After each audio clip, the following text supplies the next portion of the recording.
Merci, Monsieur Mariani. Et après, Monsieur Botteng. Merci, Madame la Présidente. J'ai l'impression par moment qu'on fait, et c'est absolument pas une critique vers vous, qu'on fait toujours la même réunion. Parce qu'en réalité, malheureusement, constat après constat, c'est toujours la même chose. Et la question que je pose, qu'est-ce qu'on peut faire? Le Parlement européen, et vous y avez contribué au premier plan, à mon avis, a fait son travail. On a voté une résolution, on peut le faire mieux, mais nous avons fait notre travail, nous avons voté une résolution qui n'est pas appliquée. Soyons clairs. Deux. Monsieur Mariani, on a voté 2 résolutions. Ben, c'est encore pire alors. C'est encore pire si nous avons voté 2 résolutions qui en réalité n'ont aucune application concrète. Je regardais sur le site du Parlement européen. 2021-2024, 260 millions pour le Rwanda. 2025-2027, 134 millions pour le Rwanda. 12 octobre 2025, Madame van der Leyen donnait 95 millions pour le Rwanda au Rwanda. Donc ce que je veux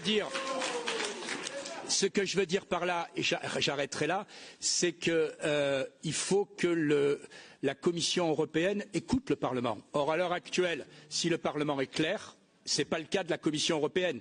Madame Kaja Kallas a reconnu pour la première fois, Monsieur Borrell ne l'avait pas fait, la responsabilité du Rwanda, et c'est très bien, mais il faut que, c'est comme en amour, il faut des preuves d'amour et il faut des preuves qu'il y ait des vraies sanctions qui soient approuvées. Et je pense, pour finir, la Belgique a fait un beau travail. Je salue les élus belges parce que j'estime qu'eux ont pris leurs responsabilités.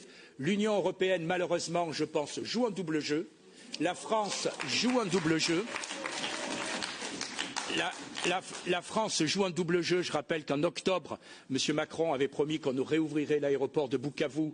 Et donc, en réalité, aujourd'hui, mes 2 questions sont simples. En dehors du fait que j'approuve tout ce qu'ont dit les 2 ambassadeurs, il faut des vraies sanctions. Et ça, pas uniquement symbolique. Mes questions, y a-t-il un risque de régionalisation? Je me tourne vers l'ambassadeur peut-être du Burundi. Et Monsieur l'ambassadeur du Congo, qu'en est-il de l'annonce du retrait, qu'en est-il du retrait finalement des troupes du M23 tel qu'il a été annoncé il y a 48 heures? Merci. Merci beaucoup.